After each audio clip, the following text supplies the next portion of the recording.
Jeremiah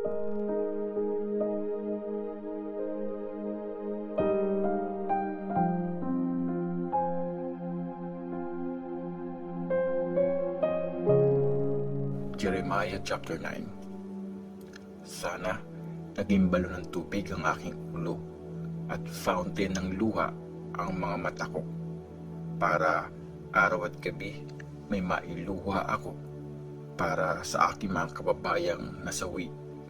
May mapuntahan sana ako sa desert para makalayo ako sa mga kababayan ko. Unfaithful silang lahat, mga taksil. Lagi silang handa magsabi ng kasinungalingan. Laganap ang kataksilan kaysa katotohanan. Sinabi ni Lord, sunod-sunod na ang kasamaan ng bayan ko at hindi nila ako kinikilala. Dapat mag-ingat ang bawat isa sa mga kaibigan nila. Huwag magtiwala kahit sa kapatid, dahil kaya ni Jacob, bawat kapatid ay mandaraya. Bawat kaibigan ay naninira. Nandaraya ang lahat sa kapwa nila at wala nagsasabi ng katotohanan. Sanay ang mga dila nila na magsinungaling. Sunod-sunod ang kasamaan nila at hindi na naisip magsisi. Patong-patong na ang mga kasalanan nila.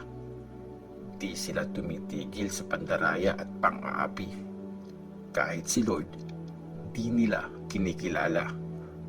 Kaya sinabi ni Lord na makapangyarihan sa lahat, gaya sa metal, lilinisin ko at susubukin ang bayan ko. Masama ang ginawa nila. Ano pa bang magagawa ko sa kanila? Parang panang nakakamatay ang dila nila. Puro kasinungalingan ang sinasabi.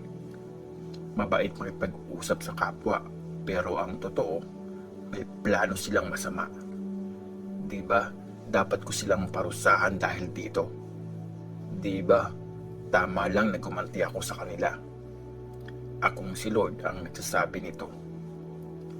Sinabi ko, iiyakan ko ang mga bundok, pati ang mga pastulan, dahil natuyo at wala nang dumadaan. Di na naririnig ang ingay ng mga alagang hayop. Nag-alisa na sa gubat ang mga ibon at ang mga mababangis na hayop.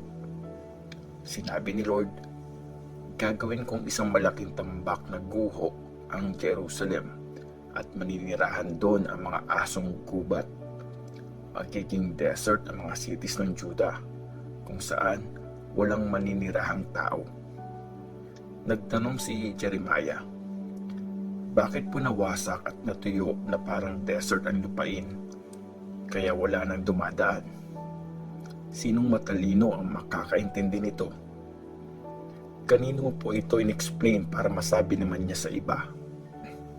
Sumagot si Lord, nangyari ito kasi tinalikuran ng aking bayan ang kautusan na binigay ko sa kanila. Di nila ako sinunod at di sila namuhay ayon sa mga sinabi ko.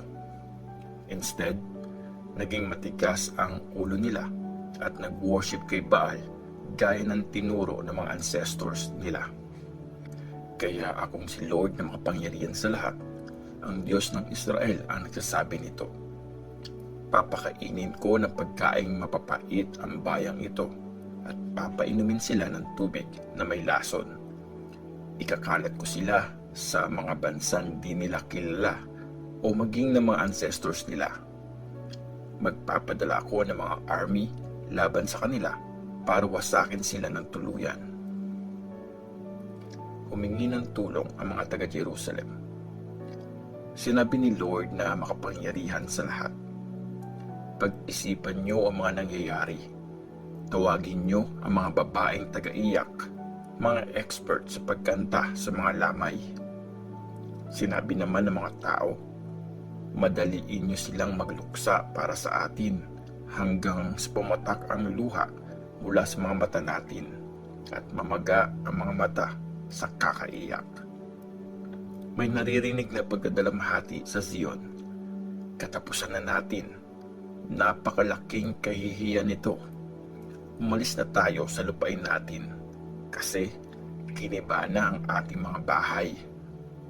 Sinabi ko naman, Mga babae, pakinggan niyo si Lord at intindihin ang sinasabi niya. Turuan niyo magdalamhati ang mga anak niyong babae, pati mga kapitbahay niyo. Pumasok na ang kamatayan sa mga bintana natin, saka sa mga palasyo. Pinatay ang mga bata sa mga kalsada at mga binata sa mga palengke. Nagkalat kung saan-saan ang mga bangkay, gaya ng mga dumi ng hayop sa mga bukid, parang mga ginapas na butil ng mga magsasaka at iniwang walang nagagather. Ito ang pinapasabi sa akin ni Lord. Sinabi ni Lord, huwag ipagyabang ng matalino ang karunungan niya o ng malakas ang lakas niya, ni ng mayaman ang kayamanan niya. Kung sino ang may gustong magmalaki, ipagmalaki niya ang pagkakakilala at pagkakaunawa sa akin, dahil di nagbabago ang pagmamahal ko. Makatarungan at matuwid ang mga ginagawa ko. Ito ang mga bagay na gusto ko. Akong si Lord ang nagsasabi nito. Sinabi pa ni Lord, darating ang time na paporsahan ko lahat ng tinuli, pero di naman nagbabago ang puso. Kasama rito ang mga taga-Egypt, Judah, Edom, Ammon, Moab, at ang mga naninirahan sa desert na ginugupitan ng buhok nila. Di sinunod ng mga bansang ito at ng mga Israelites ang kasunduan ko.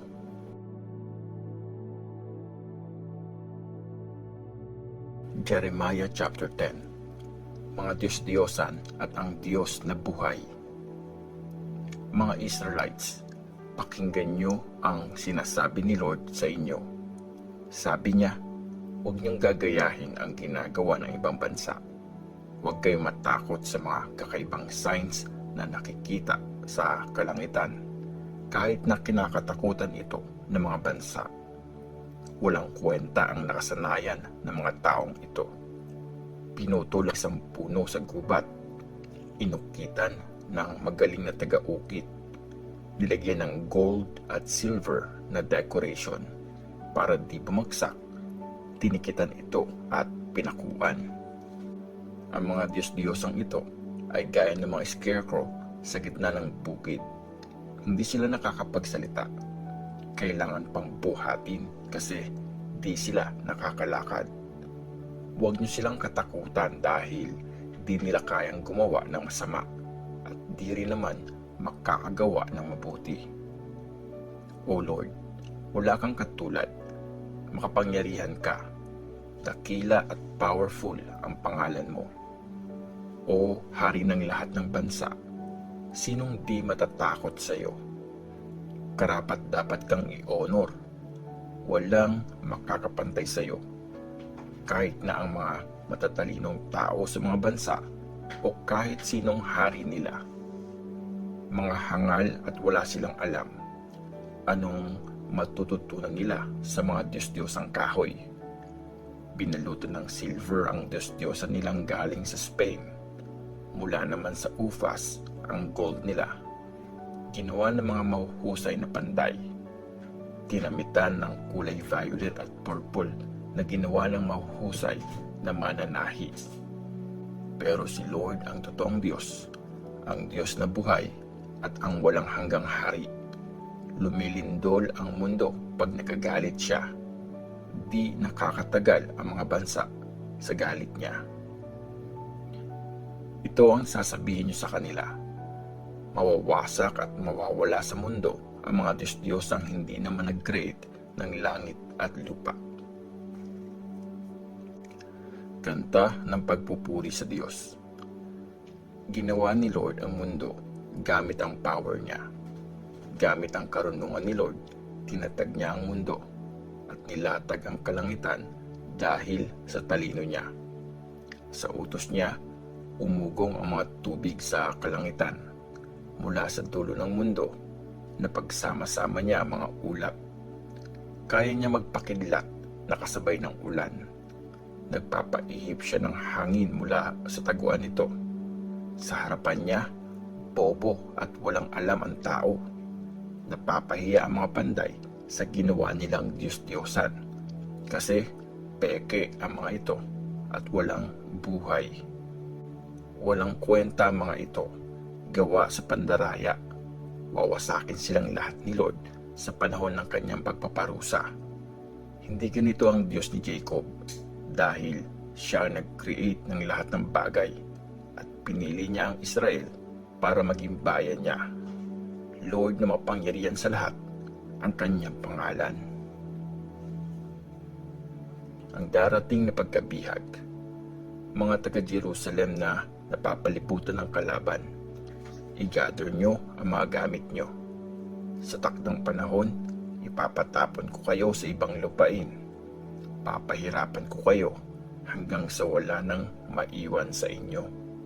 Akong si Lord ang nagsabi nito. Dumaing naman ang mga taga-Jerusalem. Napakatindi ng parusa sa amin. Malala ang aming sugat. Akala namin makakaya namin ito. Nasira na ang aming mga tent. Naputol na ang mga lubid.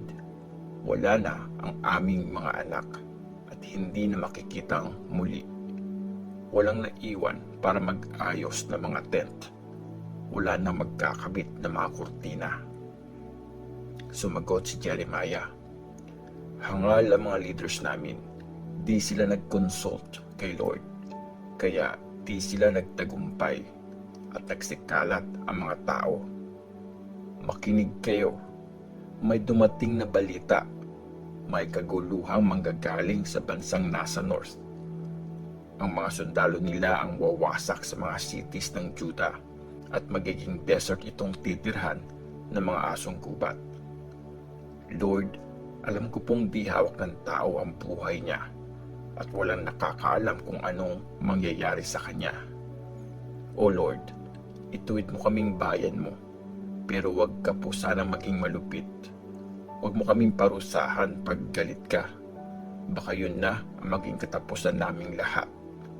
Ibuhos mo ang galit mo sa mga bansang di kumikilala sa iyo at sa mga taong nagre-reject sa iyo. Pinatay nila ang mga anak ni Jacob at winasak ng tuluyan ang lupain niya.